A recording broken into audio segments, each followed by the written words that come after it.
Tricky में Sunil channel पे आप सभी का स्वागत है। आज हम लोग प्रकाश के परावर्तन के बारे में जानेंगे। प्रकाश का परावर्तन क्या होता है तथा प्रकाश के परावर्तन के नियम। तो देखेंगे प्रकाश का परावर्तन। यहाँ पर प्रकाश का परावर्तन, जब कोई प्रकाश की किरण किसी चिकनी या समतल सतह से टकराकर पुनः उसी माध्यम में लौट जाती है तो प्रकाश की इस घटना को प्रकाश का परावर्तन कहते हैं। तो यहाँ पर देखेंगे प्रकाश के परावर्तन, कैसे प्रकाश का परावर्तन होता है।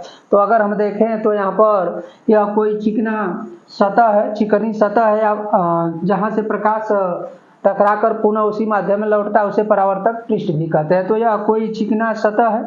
अब यहाँ से एक किरण आई, प्रकाश की किरण, यह जो किरण आ रही है इसे हम आपतित किरण बोलते हैं। तो ये एक किरण जैसे ही यहाँ पर आएगी तो यहाँ से टकराने के बाद पुनः उसी माध्यम में वापस लौट जाती है। इसी घटना को यहाँ पर टकराकर पुनः उसी माध्यम में वापस लौटने की इसी घटना को प्रकाश का परावर्तन कहते हैं। अब यहाँ पर उसी माध्यम में यहाँ पर देखेंगे तो बहुत लोग यह नहीं जान पाते हैं कि वह जो प्रकाश की किरण है वापस लौटती है, यानी कि उसी माध्यम में वापस लौटती है। माध्यम का मतलब होता है यहाँ पर हवा से, अगर मान ले रहे हैं कि किरण जो है प्रकाश की हवा से आ रही है तो यहाँ से टकराने के बाद पुनः हवा में ही वापस लौट जाती है। इसी घटना को प्रकाश का परावर्तन कहते हैं। तो यहाँ पर देखेंगे जो किरण आती है उसे हम आपतित किरण कहते हैं।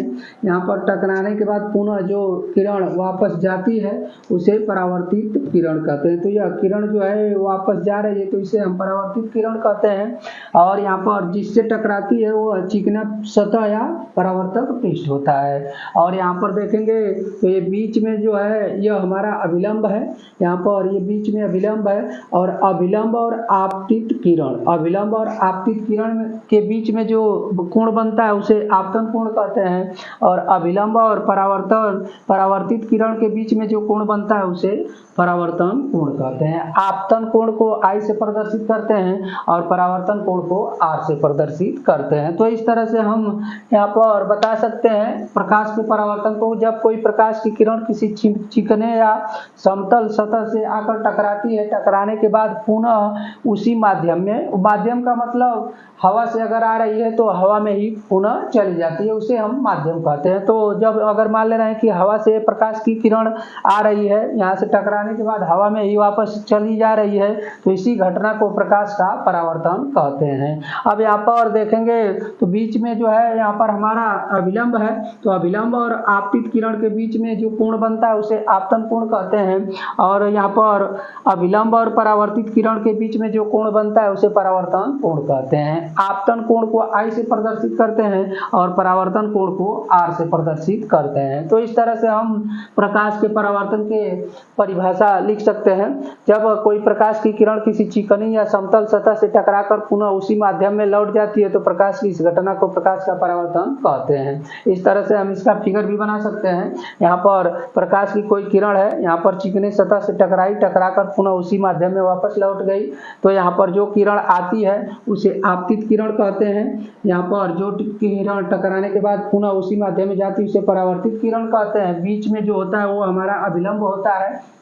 अभिलंब और आपतित किरण के बीच में जो कोण बनता है उसे आपतन कोण कहते हैं, इसे I से प्रदर्शित करते हैं। और परावर्तित किरण और अभिलंब के बीच में जो कोण बनता है उसे परावर्तन कोण कहते हैं, इसे R से प्रदर्शित करते हैं। अब हम लोग देखेंगे प्रकाश के परावर्तन का नियम। प्रकाश के परावर्तन के नियम क्या होते हैं। तो प्रकाश का परावर्तन का नियम, तो अगर हम देखें तो प्रकाश के परावर्तन का नियम, प्रकाश के परावर्तन का नियम, प्रकाश के परावर्तन का जो नियम होता है, अगर हम देखें प्रकाश के परावर्तन का नियम, तो प्रकाश के परावर्तन के दो नियम होते हैं। तो प्रथम नियम क्या होता है। तो प्रथम नियम यह होता है कि आपतित किरण, परावर्तित किरण और अभिलंब तीनों एक ही तल पर होते हैं। यहाँ पर देखेंगे तो ये आपतित किरण है, यहाँ पर फिर इधर से जो परावर्तित किरण है और यह जो हमारा अभिलंब है, ये तीनों एक ही तल पर यानी एक ही स्थान पे मिलते हैं। तो प्रथम नियम हमारा हो जाएगा आपतित किरण, परावर्तित किरण और अभिलंब तीनों एक ही तल पर होते हैं।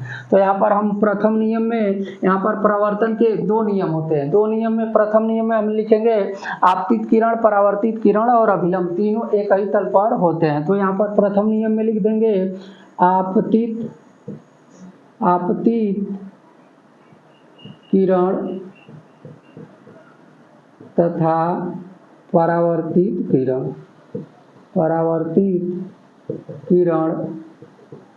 तथा अभिलंब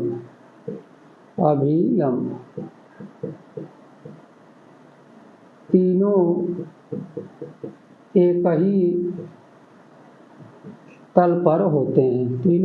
तल पर होते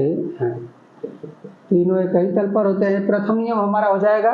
द्वितीय नियम में लिखेंगे, द्वितीय नियम में कि कोण I बराबर कोण R, यानी कि आपतन कोण बराबर परावर्तन कोण। आपतन कोण जितना डिग्री का होगा परावर्तन कोण उतने ही डिग्री का होगा। तो दूसरा नियम होता है आपतन कोण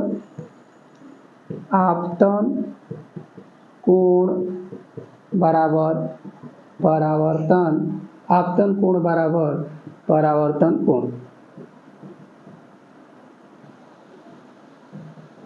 यानी कि आपतन कोण को I से प्रदर्शित करते हैं तो कोण I बराबर कोण R, यह हमारा हो जाएगा दूसरा नियम। तो परावर्तन के दो नियम होते हैं। प्रथम नियम जो होता है आपतित किरण तथा परावर्तित किरण तथा अभिलंब तीनों एक ही तल पर होते हैं। और दूसरा नियम जो होता है आपतन कोण बराबर परावर्तन कोण। आपतन कोण बराबर परावर्तन कोण का मतलब यह होता है कि अगर यह हमारा जो आपतन कोण है, कोण I अगर 30 डिग्री है, अगर यह 30 डिग्री है तो यह भी 30 डिग्री होगा। ये दोनों आपस में बराबर होते हैं। अगर यह 45 डिग्री है तो यह भी 45 डिग्री होगा, अगर यह 60 डिग्री है तो यह भी 60 डिग्री होगा। इस तरह से जो कोण होते हैं आपस में बराबर होते हैं। तो परावर्तन के दो नियम होते हैं। पहला नियम होता है आपतित किरण, परावर्तित किरण और अभिलंब तीनों एक ही तल पर होते हैं। दूसरा नियम होता है कि कोण I बराबर कोण R, यानी कि आपतन कोण बराबर परावर्तन कोण, यानी यह दोनों आपस में बराबर होते हैं। तो इस तरह से हम परावर्तन के नियम को याद रख सकते हैं। परावर्तन के दो नियम होते हैं,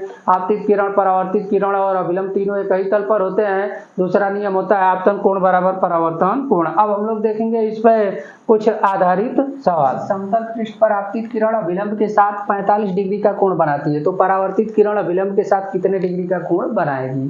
तो यहाँ पर दिया हुआ है, यहाँ पर अगर हम मान लें हमारा कोई समतल पृष्ठ है और यहाँ पर आपतित किरण यह हमारा हो गया आपतित किरण और यहाँ से यह हमारा हो जाएगा परावर्तित किरण और यह बीच में जो होता है यह हमारा होता है अभिलंब। तो ये हो गया अभिलंब। अब यहाँ पर सवाल दिया हुआ किसी समतल पृष्ठ पर आपतित किरण अभिलंब के साथ 45 डिग्री का कोण बनाती है। तो ये हमारा अभिलंब है, इसके साथ जो है आपतित किरण 45 डिग्री का कोण बना रही है।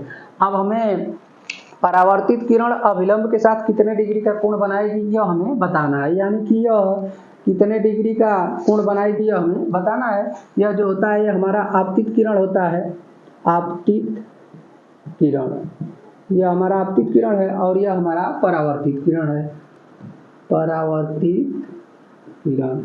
अब यहाँ पर हम जानते हैं कि कोण I बराबर होता है कोण R। तो यहाँ पर कोण I बराबर कोण R, यह हम परावर्तन के नियम में पढ़ चुके हैं पहले। तो यहाँ पर हम देखें तो अगर यह 45 डिग्री है तो यह भी 45 डिग्री होगा।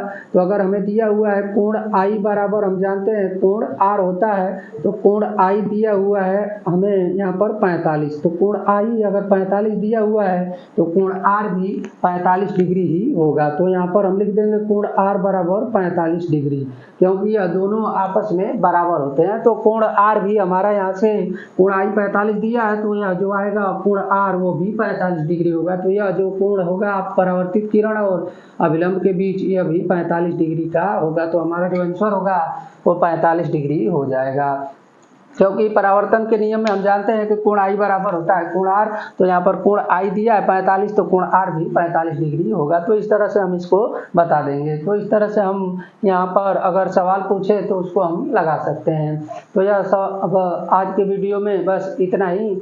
अगर आपको ये वीडियो अच्छा लगा हो चैनल को सब्सक्राइब जरूर करें।